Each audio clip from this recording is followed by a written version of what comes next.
Donc bonjour, nous allons parler de l'œuvre de François-Auguste Billard qu'on peut voir ici.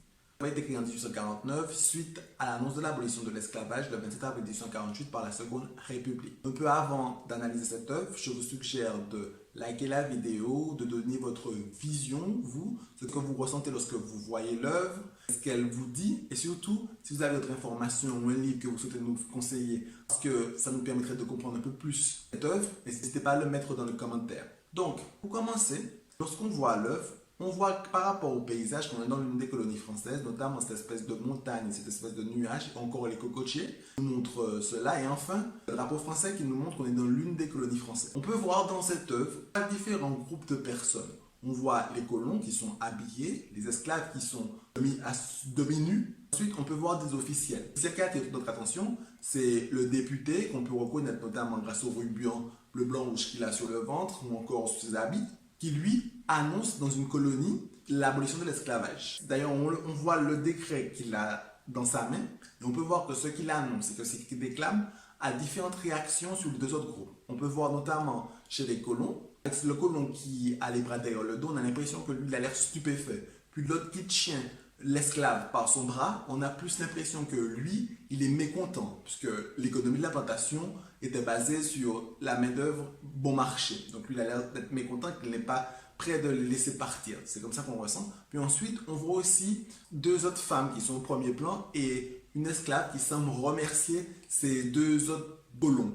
Là, on voit clairement la vision qui est un peu idéalisée de l'abolition de l'esclavage, comme quoi les esclaves, après être libres, ils vont remercier leur maître de les avoir réduits en esclavage. Par un peu fort de café, puis ensuite, on peut aussi voir les différentes réactions des esclaves eux-mêmes. Notamment, la réaction qui happe et qui attire notre attention tout de suite et qui nous focalise, ce sont les deux noirs qui sont debout, comme les blancs, qui ont les chaînes libérées et qui ont l'air super joyeux, comme si on était à une fête, la fête de l'abolition justement de l'esclavage. Puis ensuite, on peut voir aussi d'autres esclaves, notamment celle qui est près des matelots, qui a l'air d'être apeurée, puis une autre esclave qui est près de celle qui a les bras debout, bras en haut, c'est l'abolition de l'esclavage.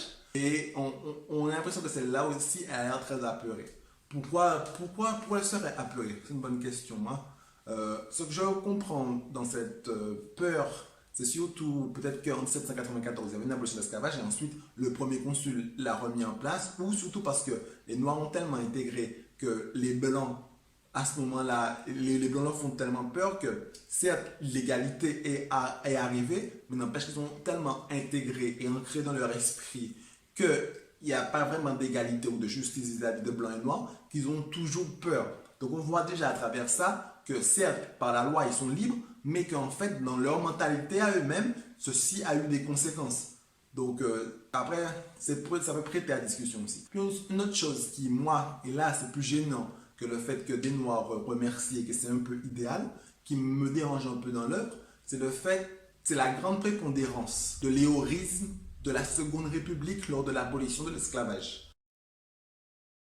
Par rapport à la négresse qui a les mains debout, elle a l'impression qu'elle fait plus qu'honorer, mais qu'elle adore la France pour avoir aboli l'esclavage. Ensuite, le fait que le député soit quand même soucieux, le fait qu'il soit dans une estrade, qu'il soit en train de lancer ses mains, ça me paraît un peu gênant dans le sens où là, j'ai l'impression que la France se positionne comme étant vraiment le héros de l'abolition de l'esclavage. Certes, c'est Victor Schœlcher qui a aboli l'esclavage, mais la France se positionne comme héros au lieu que ça a d'abord été pendant des siècles le bourreau. Donc là, le fait de s'honorer d'abolir l'esclavage, ça me paraît gênant et un peu un manque de respect dans le sens que la seule manière que la France peut s'honorer avec l'abolition de l'esclavage, c'est de s'excuser. Après, comme je vous dis, ça c'est un peu mon avis que je mélangeais avec différentes sources que j'ai trouvées ici et là. Mais si vous avez d'autres avis, vous voulez donner notre vision, si vous comprenez autre chose avec l'œuvre et si vous avez aussi des livres ou des sites qui nous aident à comprendre un peu plus cette œuvre,